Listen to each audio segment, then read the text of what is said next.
চাহ জনগোষ্ঠীৰ ভোট লৈয়ে বিজেপি চৰকাৰ শাসনলৈ আহিছে। চাহ শ্ৰমিকক যদি মাটি পট্টা নিদিয়ে তেন্তে আগন্তুক বিধানসভা নিৰ্বাচনত চাহ শ্ৰমিক ভোটেৰে ৰাজনৈতিক সিদ্ধান্ত ল'ব। চাহ শ্ৰমিকসকলক মাটি পট্টা দিম বুলি প্ৰতিশ্ৰুতি দিও পূৰণ কৰা নাই। ঝুমই বিনন্দিনী অনুষ্ঠিত কৰি প্ৰধানমন্ত্ৰীৰ সন্মুখত আমাক মাটি পট্টা দিম বুলি প্ৰতিশ্ৰুতি দিলেও কিন্তু আজিও সেয়া হৈ নুঠিল। চাহ শ্ৰমিকৰ মাটি পট্টাৰ দাবীত আজি সহস্ৰাধিক চাহ শ্ৰমিকে এনেদৰে তেজপুৰ কঁপাই তোলে। पट्टा देने होगा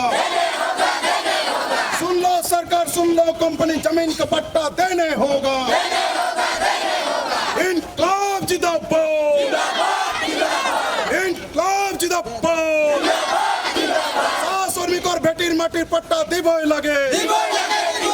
নিখিল ভাৰতীয় চাহ মজদুৰ সংঘৰ উদ্যোগত উলিওৱা গণ আবেদন কাৰ্যসূচীত হাতে হাতে মাটি পট্টা আবেদন লৈ প্ৰতিবাদ সাব্যস্ত কৰে চাহ শ্ৰমিকসকলে।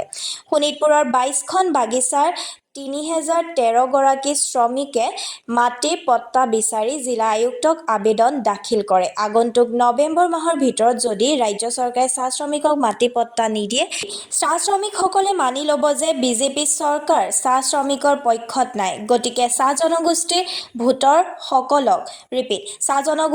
ভোটাৰসকলক প্ৰতিটো নিৰ্বাচনৰ আগত টোপ দিয়া বিজেপি চৰকাৰৰ বিৰুদ্ধে এইবাৰ চাহ জনগোষ্ঠীৰ ভোটেৰে ৰাজনৈতিক সিদ্ধান্ত ল'ব বুলি মন্তব্য কৰে। চাহ মজদুৰ সংঘৰ তৰফৰ পৰা তথা চাহ শ্ৰমিক ৰাইজৰ তৰফৰ পৰা আমি দাবী উত্থাপন কৰিছোঁ। বিশেষকৈ যোৱা সময়ত বিজেপি চৰকাৰে কৈছিলে যে চাহ শ্ৰমিকসকলক ভেটি মাটিৰ পাট্টা দিয়া হ'ব। বিনন্দিনী ঝুমৰ যিটো নাচ হ'ল তাতে বিশ্ব ৰেকৰ্ড গঢ়িলে 200 বছৰ।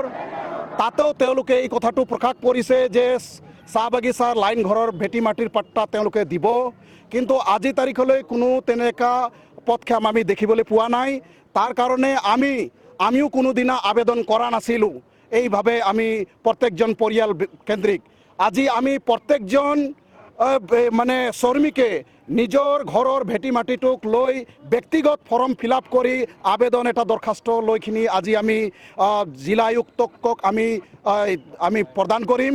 ইয়াৰ পিছত যদি চৰকাৰে সদিচ্ছা যদি থাকে, সঁচা অৰ্থত যদি চাহ শ্ৰমিক ভাই ভনীসকলক এই চৰকাৰ যদি ভাল পায়, সঁচা অৰ্থত যদি তেওঁলোকৰ ভালটো যদি বিচাৰে, তেতিয়াহ'লে তেওঁলোকে এই ভেটি মাটিৰ পট্টা দিয়াৰ কাৰণে তৎকালীন তেওঁলোকে ব্যৱস্থা গ্ৰহণ কৰক।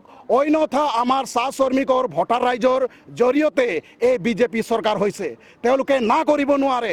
চাহ শ্ৰমিকৰ ভোটৰ জৰিয়তেহে আজি বিজেপি চৰকাৰ গাদীত আছে।